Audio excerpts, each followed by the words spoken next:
میرے چینل کو لائک اور سبسکرائب کریں۔ اللہ کے پیغمبر حضرت یوسف علیہ السلام کو ایسی بے مثال خوبصورتی اور حسن عطا کی گئی تھی کہ تاریخ انسانی میں آج تک آپ کے حسن کی مثال دی جاتی ہے۔ شاعر اپنی شاعری اور قصہ گو اپنی قصے کہانیوں میں حضرت یوسف علیہ السلام کی خوبصورتی کا ذکر کثرت سے کرتے آئے ہیں۔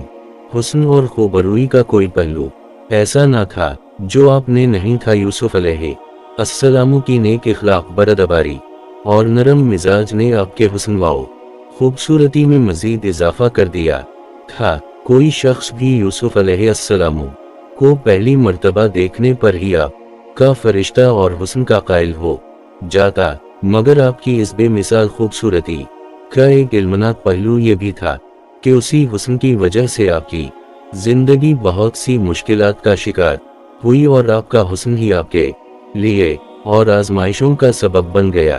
حضرت یوسف علیہ السلام کے والد کا نام یعقوب علیہ السلام تھا، جو خود ایک جلیل القدر نبی تھے۔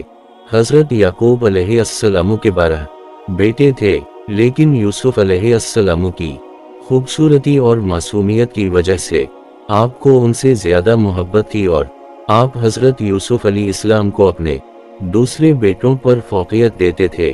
لہذا حسد میں آ کر ایک دن حضرت یوسف علیہ السلام کے بھائیوں نے دور صحرا میں انہیں ایک کنویں میں پھینک دیا اور گھر آ کر یعقوب علیہ السلام کو جھوٹ بولا کہ ایک بھیڑیا انہیں چیر پھاڑ کر کھا گیا۔ اس پر آپ یوسف علیہ السلام کی قمیض لے کر روتے روتے اپنے حجرے میں چلے گئے۔ آپ کافی عرصہ یوں ہی روتے رہے اور اپنے بیٹوں سے ناراض رہے۔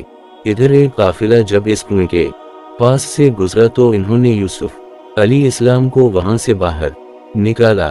انہوں نے دیکھا کہ یہ نہایت ہی حسین و جمیل بچہ ہے، لہٰذا آپ کو مصر کے بازار لے گئے کہ انہیں بطور غلام بیچ کر کچھ رقم حاصل کر سکیں۔ عزیز مصر نے جب یوسف علیہ السلام کو دیکھا تو وہ بہت متاثر ہوا اور اچھی قیمت دے کر انہیں خرید لیا اور انہیں اپنے محل لے آیا۔ اس نے اپنی بیوی سے کہا کہ اس غلام کو اچھی طرح پرورش کرو۔ روایتوں میں آتا ہے کہ عزیز مصر کا اصل نام مطفیر ابن روحید تھا اور وہ مصر کا وزیر مملکت تھا، اور اس کی بیوی کا نام زلیخا تھا۔ حضرت یوسف علیہ السلام عزیز مصر کے محل میں زلیخا کی نگرانی میں پلے پڑے اور جوان ہوئے۔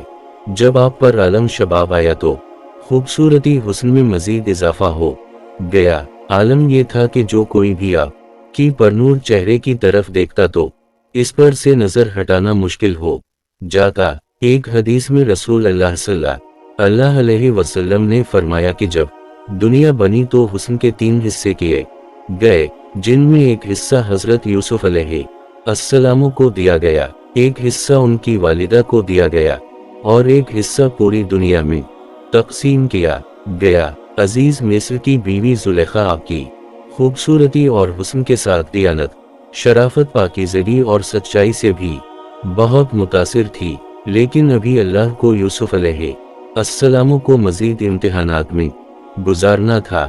وقت کے ساتھ عزیز مصر کی بیوی زلیخا یوسف علیہ السلام کے حسن سے مروب ہو کر آپ کے عشق میں مبتلا ہو گئی۔ ایک دن زلیخا نے حضرت یوسف علیہ السلام کو اپنے خوابگاہ میں بلایا اور دروازے بند کر کے اپنی حرام خواہش کو ظاہر کیا۔ حضرت یوسف علیہ السلام نے اللہ کا نام لیا اور خوف کھاتے ہوئے دروازے کی جانب بھاگے۔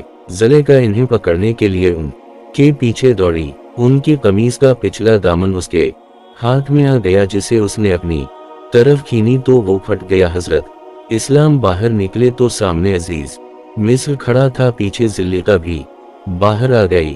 اس نے شوہر کو دروازے پر کھڑا دیکھا تو معصوم بن گئی اور یوسف علیہ السلام پر الزام لگاتے ہوئے کہا، یوسف میرے ساتھ غلط ارادہ رکھتا ہے، لہٰذا اسے سخت سزا دیا جائے۔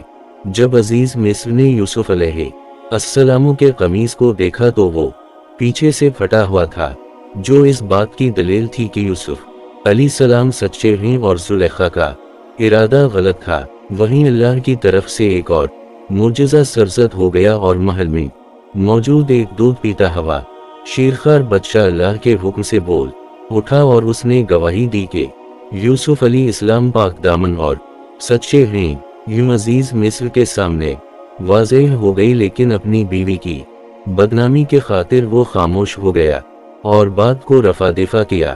یہ واقعہ آہستہ آہستہ پورے شہر میں عام ہو گئی، لہٰذا مصر کے لوگوں نے زلیخا پر طعنو طنز کرنا شروع کر دیا کہ عزیز مصر کی بیوی خود اپنے ہی غلام کے عشق میں مبتلا ہو گئی ہے۔ ان چرچوں سے تنگ آ کر زولی خان نے ایک بہت بڑی دعوت رکھی، جس میں شہر کی معزز خواتین کو کھانے پر دعوت دی گئی۔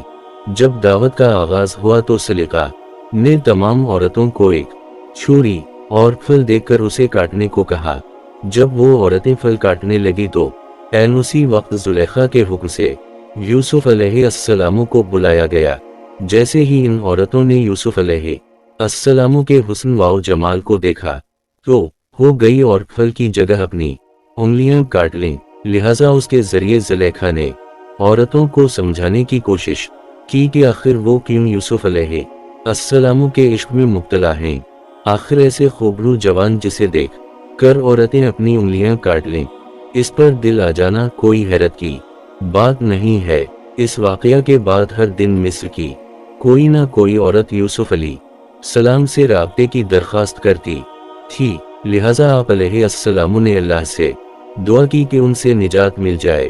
آخر کار زلیخا کے لاکھ اصرار کرنے پر بھی یوسف علیہ السلام اس کی طرف مائل نہ ہوئے اور اس کی خواہش کو رد کرتے رہے، تو عزیز مصر اور زلیخا کے حکم سے آپ کو زندہ میں قید کر دیا گیا۔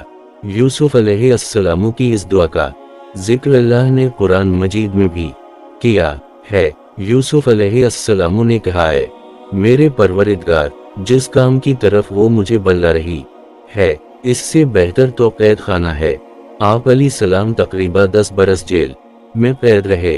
مصر کے بادشاہ نے آپ کو کس طرح آزاد کر دی، آپ عزیز مصر کیسے بنے اور آپ علیہ السلام اپنے والد اور بھائیوں سے کیسے ملے، اس واقعہ کا ذکر ہم کسی اور ویڈیو میں کریں گے۔ اس واقعے میں یہ پیغام ہے کہ اللہ کی نبی یوسف علیہ السلام نے گناہ اور اللہ کی نافرمانی سے بچنے کی خاطر کتنی مشکلات کا سامنا کیا اور قید و بند کی مصیبتیں جھیلیں، اس کے باوجود آپ ثابت قدم رہے اور اپنے پروردگار کو راضی کرنے کے خاطر اپنے نفس کو کس طرح زیر کیا۔ اللہ تعالیٰ میں آخرت کی توفیق عطا فرمائے اور ہمارے ایمان کو مضبوط کرے، آمین ثم آمین۔